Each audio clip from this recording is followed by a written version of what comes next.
आज हम इस वीडियो में क्लास 12th का राजीव अनसॉल्व्ड 2024 का गणित का पेपर 2023 का पहला सेट सॉल्व करेंगे।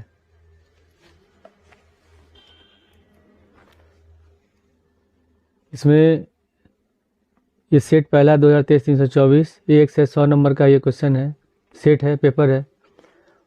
पहला दिया निम्नलिखित में सभी खंडों को हल कीजिए।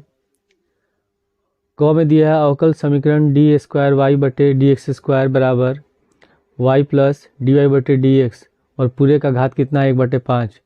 तो बताना है इस अवकल समीकरण का घात क्या होगा।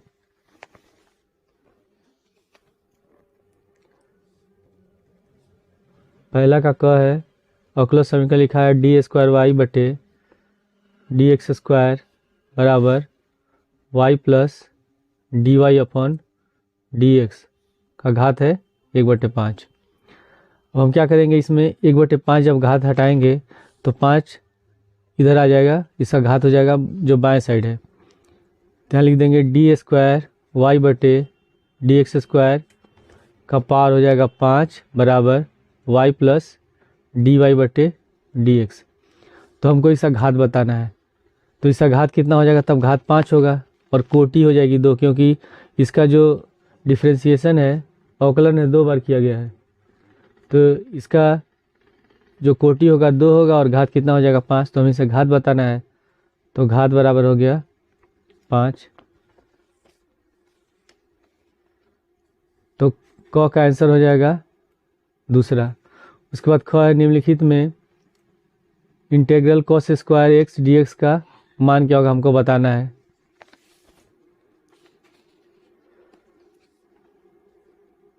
ख है integral cos square x D x. तो हम लोग जानते हैं कि कॉस स्क्वायर एक्स बराबर होता है, कॉस स्क्वायर एक्स बराबर होता है 1 प्लस कॉस 2x अपॉन 2। तो हम कॉस स्क्वायर एक्स जगह लिख देंगे 1 प्लस कॉस 2x अपॉन 2। तो ये इंटीग्रेशन का साइन हो गया। उसके बाद कॉस इसको लिख देंगे 1 plus cos 2x upon 2 dx। अब इसे 1/2 कॉमन कर ले लेते हैं, 1/2 कॉमन हो जाएगा। तो यहाँ बच जाएगा इंटीग्रेशन का साइन हो गया 1 प्लस कॉस 2x dx।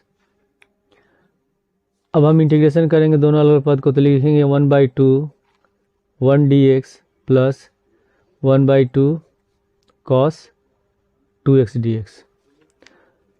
तो जो 1 है इसका जो इंटीग्रेशन होगा ये x हो जाएगा, तो हो गया x upon 2 plus 1/2 cos 2x का होता है साइन 2x। तो यहाँ लिख देंगे साइन 2x, यहाँ 2x है तो यहाँ बटे में 2 हो जाएगा प्लस c। तो हो गया x upon 2 plus sine 2x upon 4 plus c। तो ख का आंसर होगा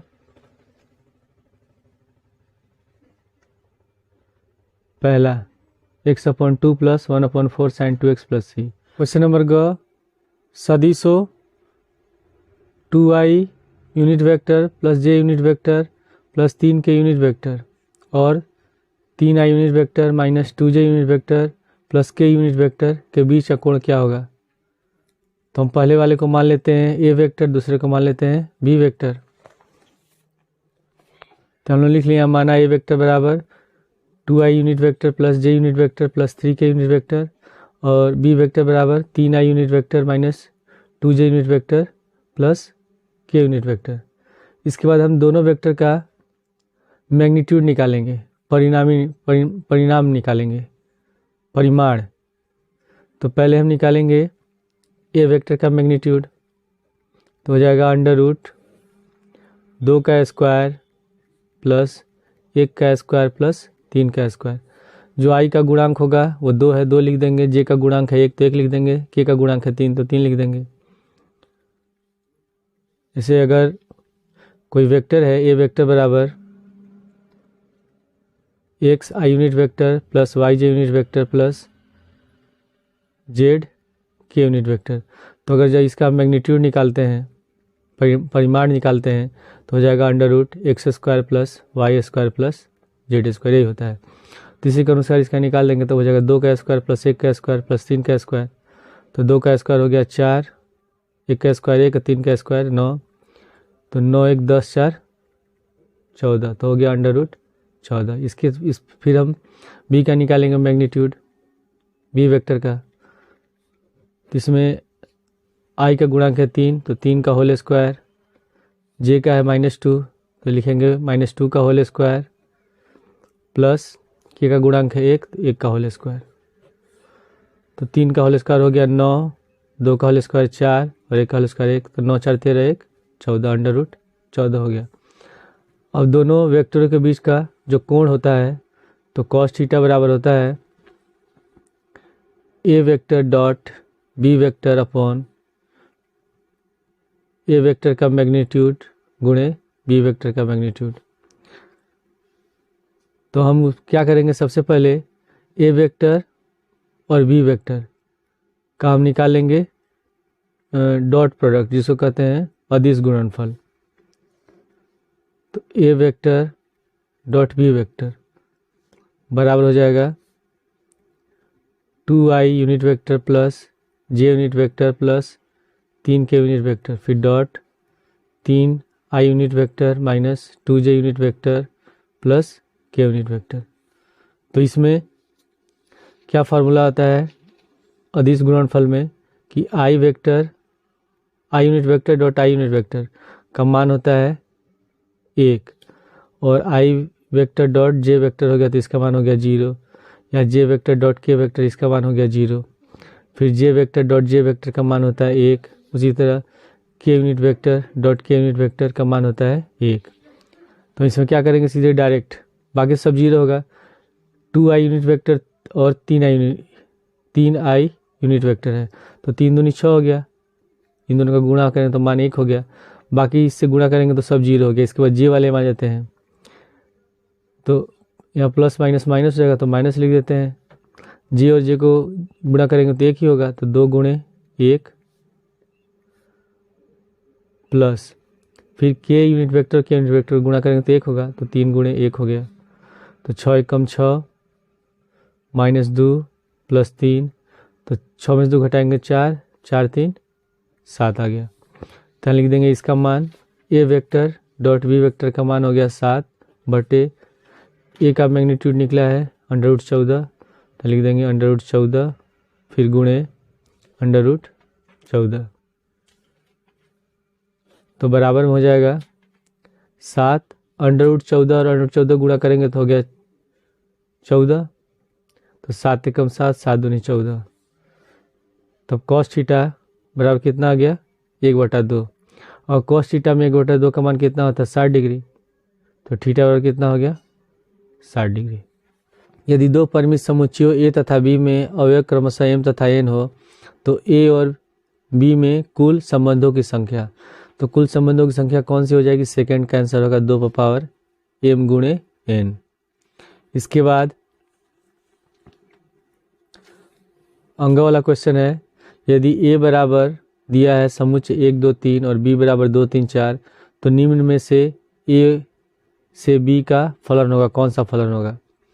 तो पहले वाले में दिया है 1 2 1 3 2 3 3 3, तो हम देख रहे हैं कि पहले वाले में जो समुच्चय दिया, इसमें जो पहला सेट है इसमें एक की बार बार पुनरावृत्ति हो रही है, मतलब बार बार इसका रिपीटेशन हो रहा है। 1 है, फिर 1 2 है, फिर 1 3 है, 2 3 है। और दूसरे वाले में जो a है, a का एक भी अवयव का प्रतिबिंब नहीं है। यदि a पहले है 1 3 हो गया, उसके बाद फिर हो गया 2 4, लेकिन जो 2 इसमें 3 है, 3 का तो इसमें जो पहले वाले में a है, जिस ये प्रांत है, ये परिसर है, तो प्रांत में जो 3 है इसका प्रतिबिंब b में है ही नहीं, तो सेकंड वाला भी आंसर नहीं होगा। इसके बाद थर्ड में है 1 3 2 2 3 3, तो थर्ड वाले में दिया है 1 2, उसके बाद है फिर 2 3, उसके बाद फिर है 3 3, यानी कि जो पहला प्रांत है इसके सभी अवयव का प्रतिबिंब बी में है। तो तीसरा वाला आंसर हमारा राइट होगा। दूसरा क्वेश्चन, निम्नलिखित सभी खंडों को हल कीजिए। क में दिया है सिद्ध कीजिए कि फलन f(x) बराबर x³ - 3 यदि x छोटा या बराबर है 2 के, और दूसरा दिया कि x² + 1 यदि x बड़ा है 2 से। तो चेक करना है कि x बराबर 2 पर फलन संतत है कि नहीं है। तो अगर कोई भी फलन संतत कब होता है, अगर मान लीजिए कोई भी बिंदु है C पर संतत है, तो जब LHL लिमिट बराबर हो RHL लिमिट की और ये किसके बराबर हो, FC के बराबर हो, तब फलन संतत होता है। तो इसमें क्वेश्चन नंबर सेकेंड का क है, इसमें लिखा है कि f(x) बराबर x³ - 3, और इसमें कंडीशन दिया है कि x इज लेस देन और इक्वल टू 2। फिर दूसरा में दिया है कि x² + 1 यदि x बड़ा है 2 से, और चेक करना है कि x बराबर 2 पर फलन संतत है कि नहीं है। तो पहले हम निकालेंगे LHL लिमिट। तो इसमें क्या होता है, लिमिट x टेंड्स टू, इसमें 2 दिया है, तो जब LHL लिमिट लेते हैं मतलब x का मान 2 से कम हो, तो यहाँ लिखेंगे 2 - f(x), और 2 से कम में कब है, x³ - 3 होगा, तो यहाँ बराबर में लिखेंगे लिमिट x टेंड्स टू 2 और f(x) बराबर लिख देंगे यहाँ x³ - 3। अब इसके बाद x बराबर यहाँ 2 रखेंगे, तो 2 का क्यूब - 3, तो 2 का क्यूब हो गया 8, 8 में से 3 घटाएंगे 5। इसके बाद फिर हम निकालेंगे अब RHL लिमिट निकालेंगे, तो हो जाएगा limit x tends to 2 plus और f(x). तो इसमें 2 से ज़्यादा, तो 2 से ज़्यादा में कौन सा फलन होगा, x² + 1, तो इसको लिख देंगे limit x tends to 2 plus, यहाँ ब्रेकेट में लिख देंगे x² + 1, और x बराबर 2 रखेंगे, तो 2 का स्क्वायर + 1, 2 का स्क्वायर हो गया 4, और 4 1 5। उसके बाद फिर हम निकालेंगे अब f2 निकालेंगे। तो फलन जब x का मान 2 है तो फलन कौन सा है, x³ - 3, तो हो जाएगा 2 का क्यूब - 3, तो 2 का क्यूब हो गया 8, -3 बराबर 5। तो हम देख रहे हैं LHL लिमिट, RHL और f बराबर 2, तीनों क्या है, बराबर है। तो लिख सकते हैं कि limit x tends to 2 - f(x) is equal to limit x tends to 2 plus f(x) is equal to f2, इसके बराबर है। अतः x बराबर 2 पर फलन संतत है। इसके बाद अगला क्वेश्चन है ख, इसमें स्टार लगाइए, क्वेश्चन हमको करना नहीं है, ये आउट ऑफ सिलेबस है। ग में दिया सिद्ध कीजिए कि f1 बराबर f2 बराबर 1 और तथा x बड़ा है 2 से के लिए f(x) बराबर x - 1 द्वारा परिभाषित फलन f(n)(2n), मतलब प्रांत भी प्राकृतिक संख्या है और परिसर भी प्राकृतिक संख्या, आच्छादक है परंतु एकैकी नहीं है।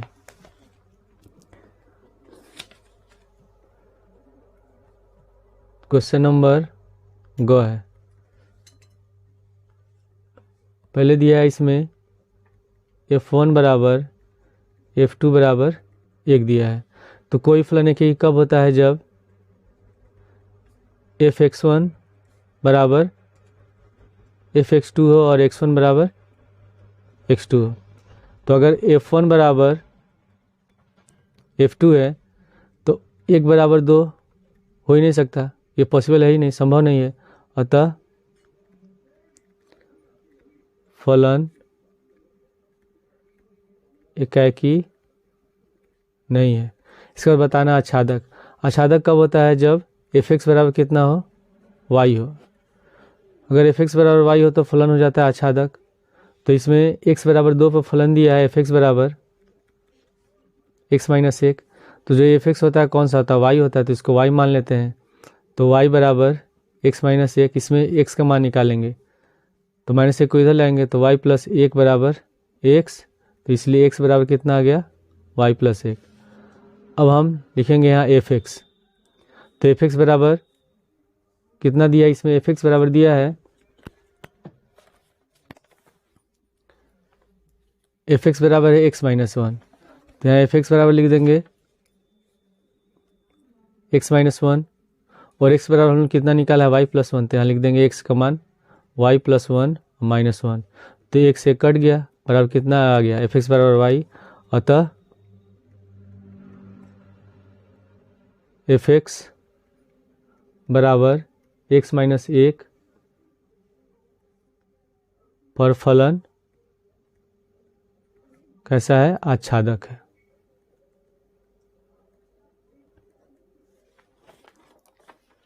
इसके बाद है अगला क्वेश्चन घ दिया, यदि 2pa, ये क्वेश्चन प्रोबेबिलिटी से प्रायिकता से है, 2pa बराबर pb बराबर 5/13 और pa/b बराबर 2/5, तो p a यूनियन b का मान ज्ञात करना है, क्या होगा इसका मान। तो पहले हम जो दिया है उसको लिख लेते हैं। घ है 2pa बराबर pb बराबर दिया है 5/13 तथा p a/b का मान है 2/5, तो हमको p a यूनियन b का मान निकालना है।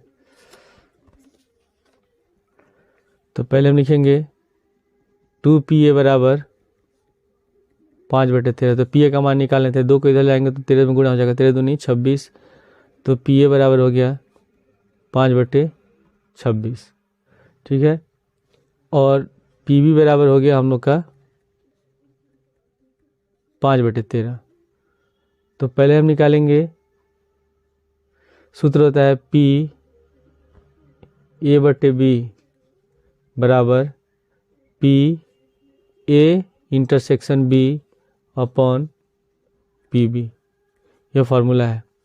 और p a/b का मान कितना दिया, 2/5, तो यहाँ लिख देंगे मान इसका 2/5 बराबर p a इंटरसेक्शन b बटे pb का मान है 5/13, तो यहाँ लिख देंगे 5/13। और इस 5/13 को अगर ले जाते हैं दाएं साइड तो इसमें गुणा हो जाएगा, तो हो जाएगा 2/5 गुणे 5/13 बराबर p a इंटरसेक्शन b, 5 से 5 कट गया, तो p a इंटरसेक्शन b का मान कितना निकल गया, 2/13। और हमको निकालना है p a यूनियन b का मान, तो p a यूनियन b बराबर फार्मूला होता है pa plus pb minus p a intersection b। तो pa बराबर कितना है, pa बराबर है 5/26, तो यहाँ लिख देंगे 5/26 प्लस pb बराबर है 5/13, तो लिखेंगे 5/13 minus p a intersection b बराबर कितना निकला है, 2/13, तो यहाँ लिख देंगे हम 2/13।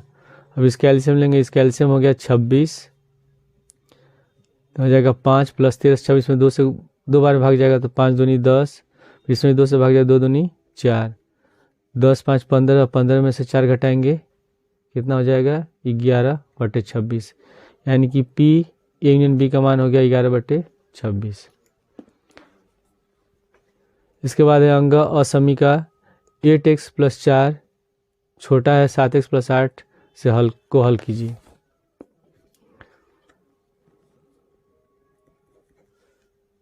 लिखा है 8x + 4 छोटा है 7x + 8 से।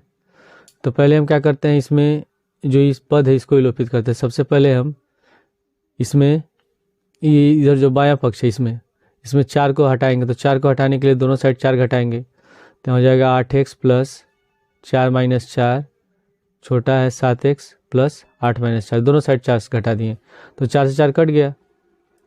यहाँ कितना बच गया 8x, फिर छोटा हुआ किससे 7x प्लस 8 में से 4 घटाएंगे 4। अब हमको इसमें से 7x हटाना है, तो 7x हटाने के लिए दोनों साइड हम क्या करेंगे, इसमें भी 7x घटा देंगे, इसमें भी 7x को घटा देंगे। तो 8x minus 7x is less than 7x minus 7x plus 4। तो 8x में से 7x को घटाएंगे तो x बच गया, और 7x में 7x घटाएंगे कट जाएगा, कितना हो गया 4, यानी कि x का मान होगा x इज लेस देन 4। तीसरा क्वेश्चन है, निम्नलिखित सभी खंडों को हल कीजिए। क में दिया बिंदुओं 2, -5, 1 तथा 1, 4, -6 को मिलाने वाली रेखा पर उस बिंदु का निर्देशांक ज्ञात कीजिए जो उस रेखा को 2:3 के अनुपात में अंतः विभाजित करता है। तो अंतः विभाजन का सूत्र क्या होता है, ये हम लोगों ने 11th में पढ़ा है। x बराबर होता है mx2 प्लस nx1 बटे m प्लस n, फिर y बराबर होता है my2 प्लस ny1 बटे m प्लस n, और z बराबर होता है mz2 प्लस nz1 बटे m प्लस n। तो इसमें दो बिंदु दिया है तो लिख देते हैं, स्टेटमेंट लिखेंगे, माना बिंदु A 2, -5, 1 तथा बिंदु B 1, 4, -6 को बिंदु, इसको मान लेते हैं P x, y, z 2:3 अनुपात में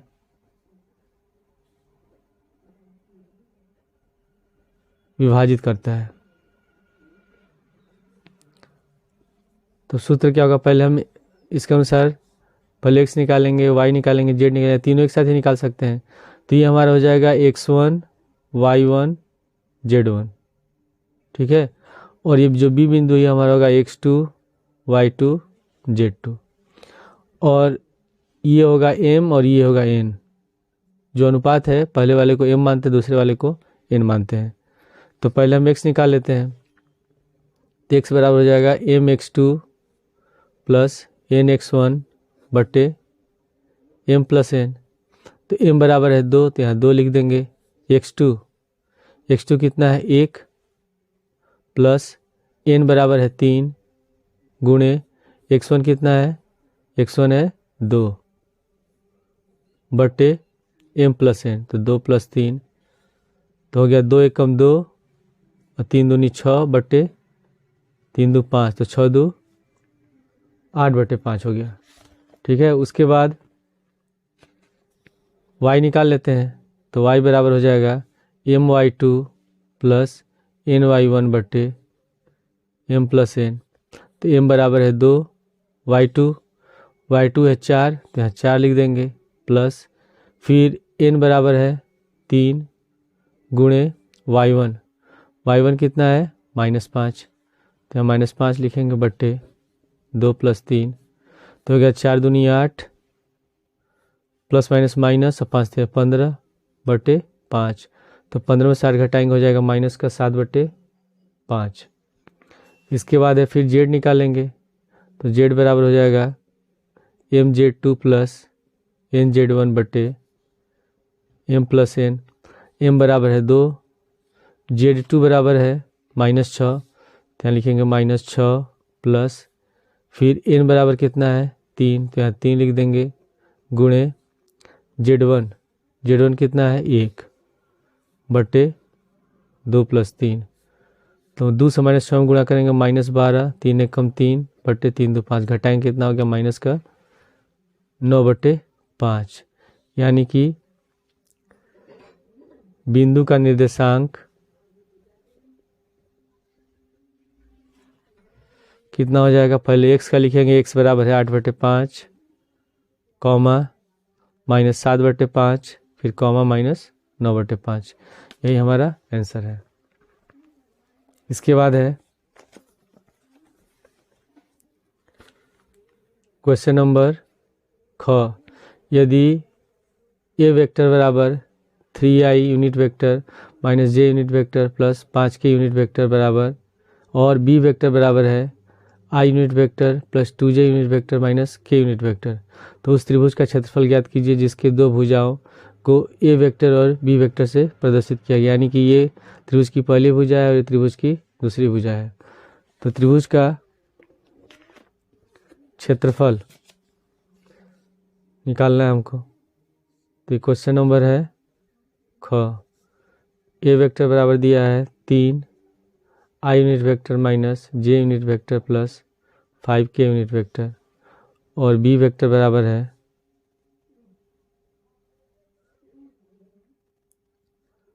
आई unit vector plus 2j unit vector minus k unit vector. तो त्रिभुज का क्षेत्रफल का सूत्र होता है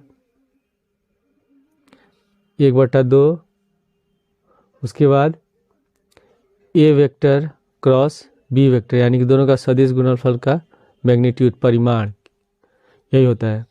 तो पहले हम क्या करेंगे, इसमें ए वेक्टर और बी वेक्टर का सदिश गुणनफल निकालेंगे, यानी कि दोनों का क्रॉस प्रोडक्ट निकालेंगे।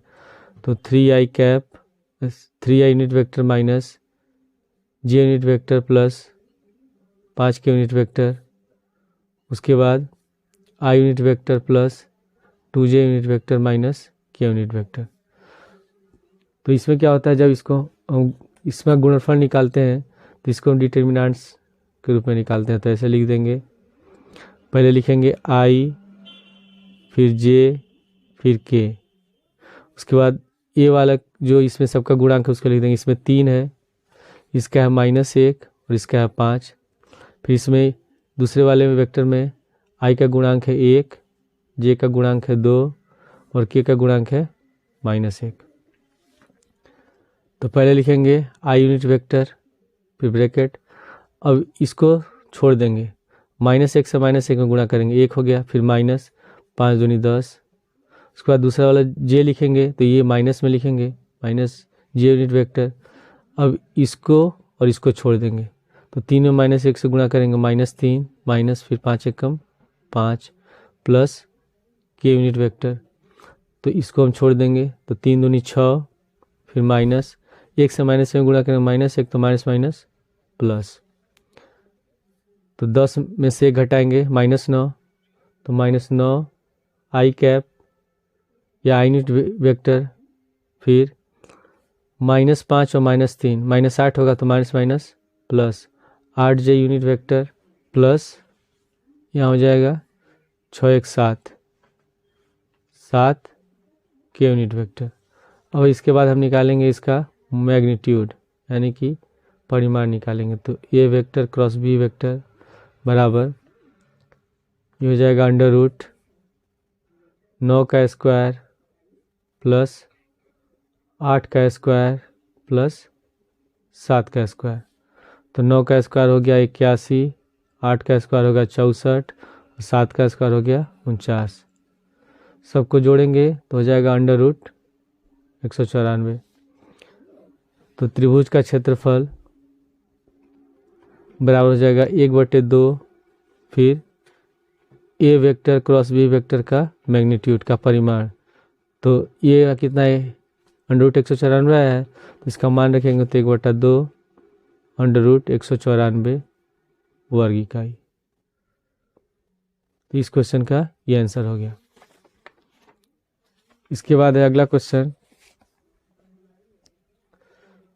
यदि ए बराबर cos थीटा मैट्रिक्स है, cos theta sin theta minus sin theta cos theta दिया, तो सिद्ध करना है कि ए क्यू बराबर cos 3 theta minus sin theta cos 3 theta और sin 3 थीटा और cos 3 थीटा, ये हम लोग को सिद्ध करना है।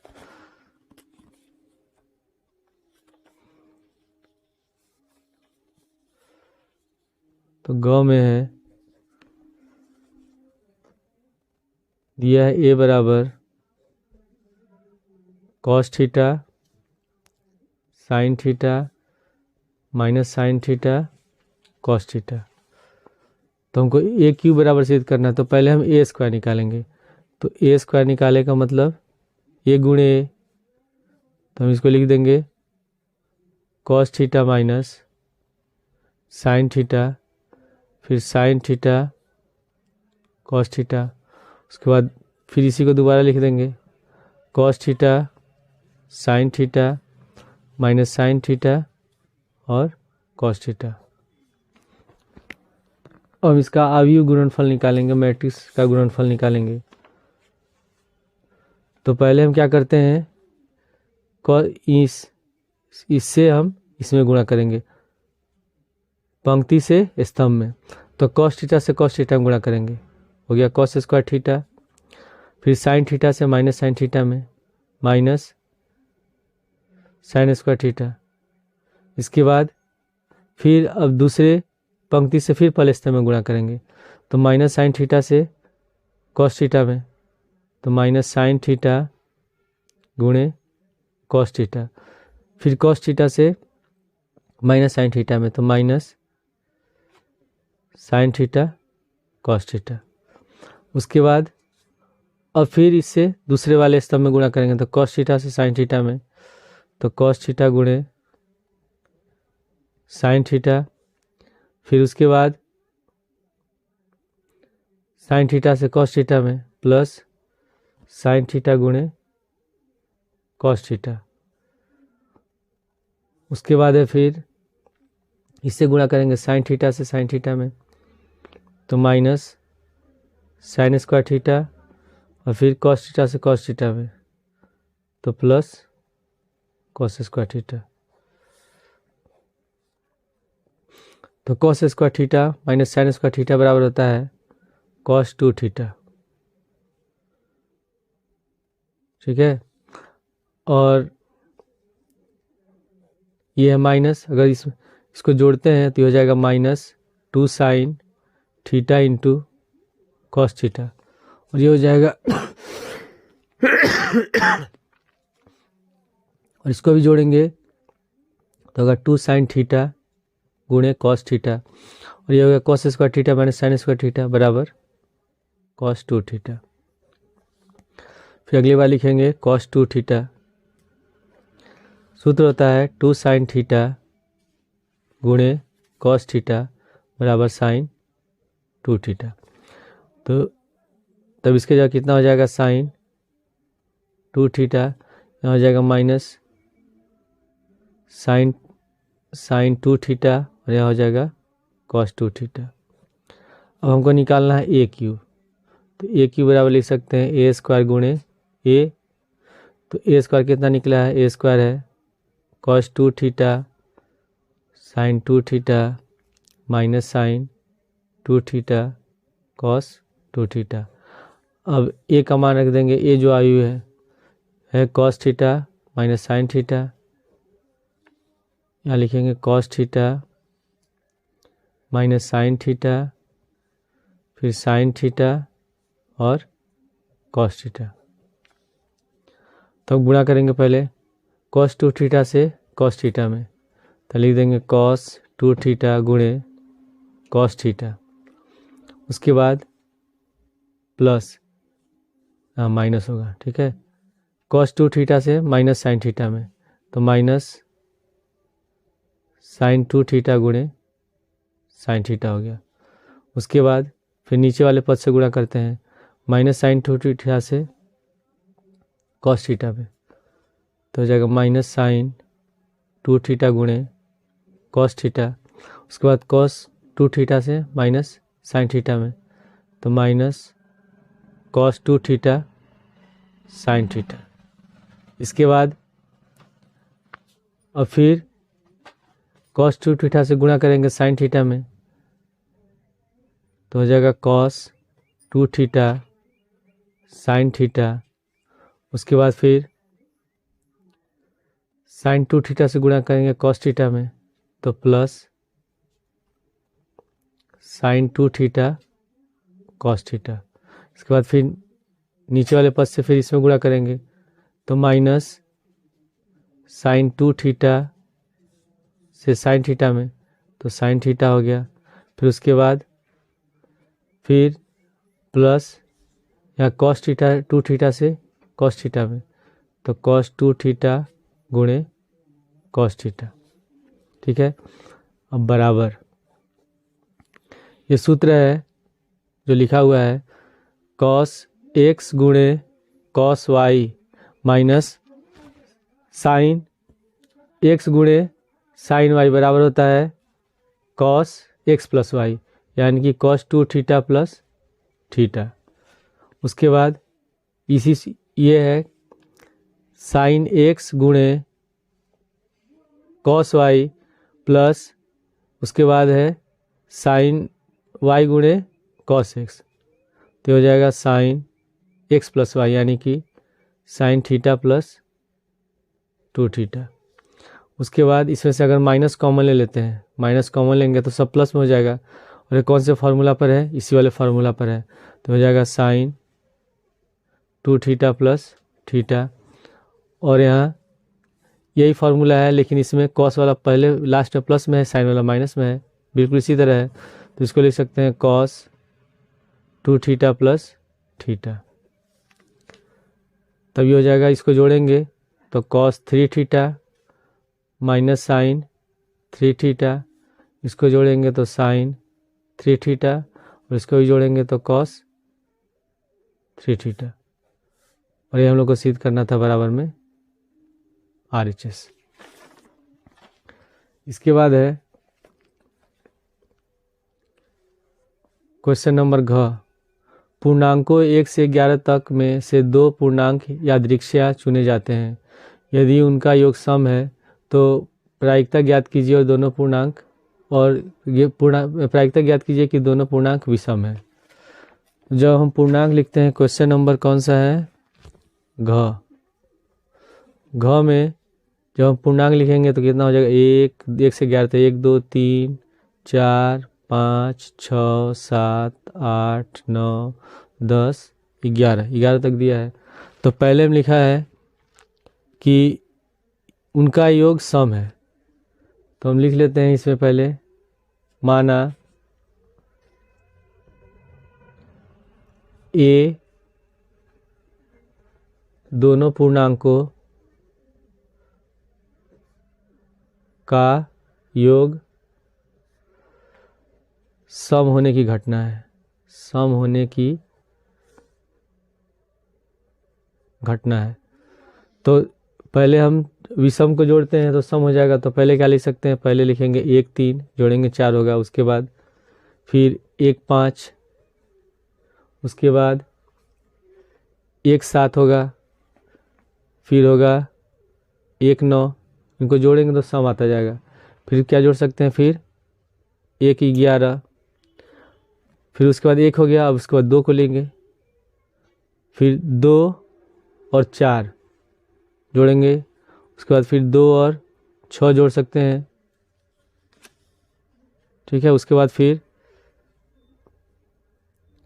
2 और 8 हो जाएगा, फिर उसके बाद 2 और 10, 11 तो विषम हो गया। फिर उसके बाद 3 से आ जाएंगे, तो 3 में क्या जोड़ेंगे, 5, फिर 3 में फिर जोड़ेंगे 7, फिर 3 में जोड़ेंगे 9, फिर 3 में जोड़ेंगे 11, इसके बाद 3 के बाद हो गया फिर 4, फिर 4 में क्या जोड़ेंगे 6, फिर 4 में जोड़ेंगे 8, फिर 4 में जोड़ेंगे 10, उसके बाद फिर 4 के बाद अब 5 जोड़ेंगे, 5 हो गया, तो 5 में जोड़ेंगे 7, फिर 5 में जोड़ेंगे 9, फिर 5 में जोड़ेंगे 11, उसके बाद फिर 6 को लेंगे, फिर 6 में जोड़ेंगे हम क्या 8, फिर उसके बाद फिर 6 में जोड़ेंगे 8 2 10, 11 तो होगा नहीं, अब 6 के बाद फिर आ गया 7 आ गया, तो 7 में क्या जोड़ सकते हैं 9, और 7 में जोड़ सकते हैं 11, फिर 7 के बाद 8, तो 8 में क्या जोड़ सकते हैं 10 जोड़ सकते हैं, और उसके बाद फिर जोड़ नहीं सकते, फिर लास्ट में आ गया 9, 9 में जोड़ सकते हैं 11। ठीक है, तो पहले हम इसको जोड़ लेते हैं, ये कितनी घटना हो रही है, 1 2 3 4 5 6 7 8 9 10 11 12 13 14 15 16 17 18 19 20 22 23 24 25, यानी कि तब एन ए बराबर कितना हो गया 25। फिर लिखा है कि दोनों पूर्णांक विषम होने की घटना, तो मान लेते हैं माना दोनों पूर्णांकों के विषम होने की घटना बी है, बी मान लेते हैं। तो हम लिख सकते हैं इसमें बी बराबर, और इसमें जितने भी विषम है, इसमें ये दोनों विषम हो गए, ये भी विषम है, ये भी विषम है, ये सम है, इसको नहीं लिखेंगे, सम वाले को छोड़ देंगे जिसमें दोनों सम है, और जो दोनों विषम है उनको एक साथ लिखेंगे। तो पहले हम इसमें लिख देंगे 1 3, फिर 1 5, 1 5 है, उसके बाद एक साथ लिखेंगे, फिर 1 9, ठीक है, उसके बाद फिर 1 11, 1 11, 1 11 के बाद फिर कौन सा है 3 5, तो फिर हम लिखेंगे यहाँ 3 5, उसके बाद 3 7 है, 3 9 है, 3 11, 3 7 3 9 3 11, उसके बाद 4 वाला छोड़ देंगे, ये सब सम है, उसके बाद फिर 5 7 5 9 5 11, 5 7 5 9 5 11, ठीक है। उसके बाद फिर 6 वाले को छोड़ देंगे, 7 9 7 11, उसके बाद 9 11 लास्ट, तो लिखेंगे 7 9 7 11 और 9 11। अब इसको गिन लेते हैं कितना है, 1 2 3 4 5 6 7 8 9 10 11 12 13 14 15, यानी कि एन बी बराबर कितना निकल गया 15। अब हम निकालेंगे n A intersection B, n A intersection B, तो ए इंटरसेक्शन बी होता है जो दोनों में कॉमन हो, तो दोनों में कॉमन यही है विषम संख्या, तो ये भी कितना आ जाएगा 15 आ गया। तो हमको निकालना है दोनों पूर्णांक विषम होने की प्रायिकता, दोनों पूर्णांक के विषम होने